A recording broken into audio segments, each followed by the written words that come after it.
Just taking a quick look at this electric shovel. So this is an interesting alternative to a snowblower, and that's either gas or electric snowblower. Obviously gas snowblowers, they work great, but there's the downsides, the noise, the gas, etc., the maintenance. But the electric snowblowers, they're not quite up to the task yet, right? I mean, you could go for a corded one, but do you really want to be out in your driveway in the snow and the slush and ice with an extension cord running through the snow? I don't know. It doesn't sound like the greatest idea. And then, there are electric snowblowers, like full-blown electric snowblowers. But those two, the problem is you're shoveling snow. So guess what? It's probably pretty cold out.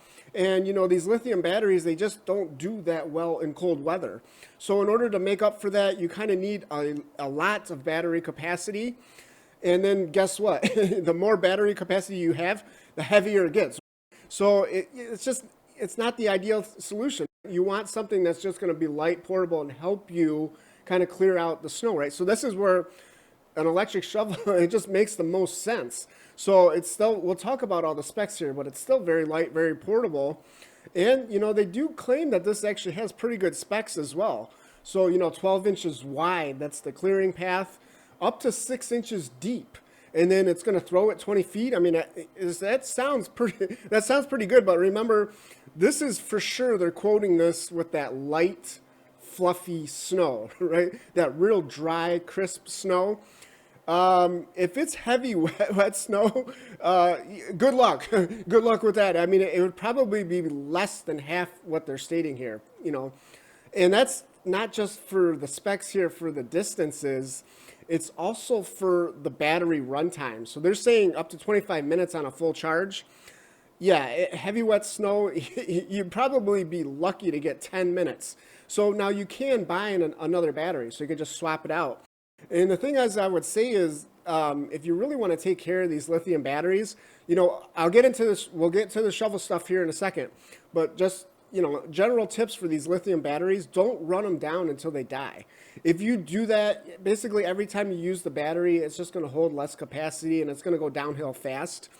So with lithium batteries, you always want to keep them ideally between like 20 and 80%. There are little LED lights on this thing that will kind of help you, know where the charge is at.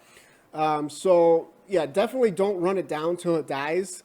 And then also don't leave it sitting on the charger, don't leave it sitting there at 100% just charging, ideally take it off, take it off.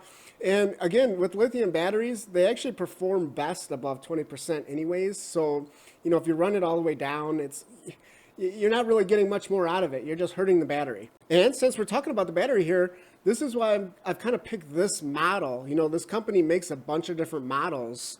We'll talk about that more at the end of the video. But the reason I picked this one, and you might say, well, yeah, this is the most expensive one. Of course you picked this one. No, this one is the best one, at least from the specs that I'm looking at here. And what really makes this nice is the battery actually has a little compartment that it slides into. So as I kind of alluded with the electric snowblower thing, cold weather, the batteries, they don't do so well. So just having it, it's obviously it's not a real insulated thing, but just having an extra layer, where the battery is going to be protected from the cold wind. And also, obviously the wet, if the snow's blowing and stuff like that. It's just kind of a good idea than just having the battery hang out like all the other models do. So this is actually this is probably one of my favorite features, honestly, of this unit, because you're going to get, a little bit more runtime out of it just, from keeping it out of the cold. And then it protects the battery as well. So it makes sense. And if you're watching this video, if you're interested in this product, this is probably the feature you're actually the most interested in and probably find the most appealing. 8.8 pounds. Now that's without the battery. The battery doesn't weigh that much. I think it's like it's a little over 9 pounds with the battery. So, this is very, very light. Actually, I was surprised how light this is. And again, it is lighter than some of the other models that this company makes. So, this is obviously it's ideal. It's ideal for anybody, really. I mean, because the snow is heavy, you know how it is with the shovel, a shovel full of heavy wet snow will easily weigh a lot more than this thing weighs, right? And so the whole idea with this is you don't have to lift the snow. You just have to lift the shovel itself, and the shovel will do the clearing. And they do claim quiet operation. Now, I would think it would be quiet. I mean, it's just a real small electric motor in this thing. It's probably one of those things. Maybe it's the noise it makes is a little bit annoying, but it's not necessarily loud. If you are annoyed by it, I guess you can just put these headphones on like this guy has, right?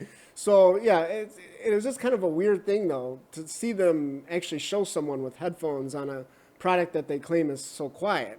But still, it's not gonna make no noise. It is gonna make some noise, but yeah, I mean, you're probably not gonna wake up your neighbors with this thing. Now, when you get this, you are gonna have to assemble it a little bit. The handles basically, they're not gonna ship it, in some huge 5-foot box.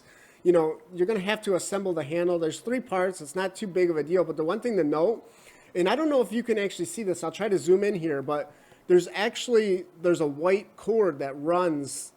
These pieces are actually somewhat connected in the box because there's a white cord, obviously, that connects the battery to the motor down there.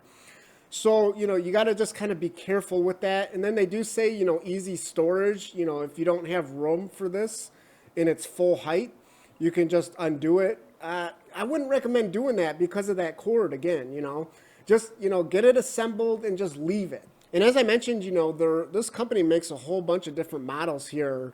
And a lot of them, you might be looking at this like a little bit confused because a lot of them, they seem pretty similar, right?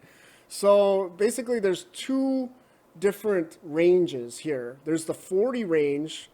These ones are a little bit more serious. This is like, if you do have a bigger driveway and you really don't want to do the snowblower thing, you might want to take a look at those. I will take a look at some of those in, another video.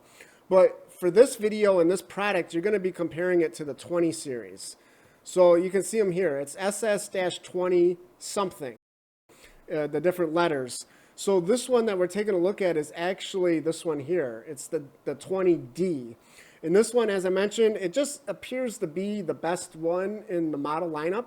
And, if you don't believe me, right here, they actually put together a little chart for you. You can take a look at it yourself. But, yes, as I mentioned, it's the most money, but it has the best specs. So we're talking, it's this one here. It's got the best specs for the distance and the clearing path. And that's combined with the fact that it also weighs the least amount, right? So as I mentioned, this product is really going to be most appealing if it's lightweight and portable, right? You don't want to have to deal with something big, bulky, and heavy. Now, the downside, is there downside? Of course there's a downside. That's why they make other models. Right here. Snow directional chute. So this one, it's just going to throw the snow forward. It doesn't throw it to the side. So it's not really the biggest deal. I don't think it is because you can just kind of turn your body. You can just do like a sidestep thing, right? So, and just point yourself where you want the snow to go. Now, obviously that works best in like a driveway or a large area. If you're walking down a sidewalk, it could be difficult. So that's where you probably are going to want the one that shoots it out the side. So yeah, hopefully you just kind of found this overview helpful. I know this is, it was a little bit confusing, this listing with all the different models. And I will have links to this model and the extra battery because I think, unless you just have a very small area to do, it would be a good idea to have that extra battery on hand. And as I mentioned too, then you won't be tempted to kind of run the other one dry, till it dies, which you shouldn't be doing. So, you could just switch it out after 10 minutes or so. It's an easy switch, right? It's an easy swap. So yeah, hopefully, as I mentioned, hopefully this was just helpful somehow. And yeah, thanks for watching.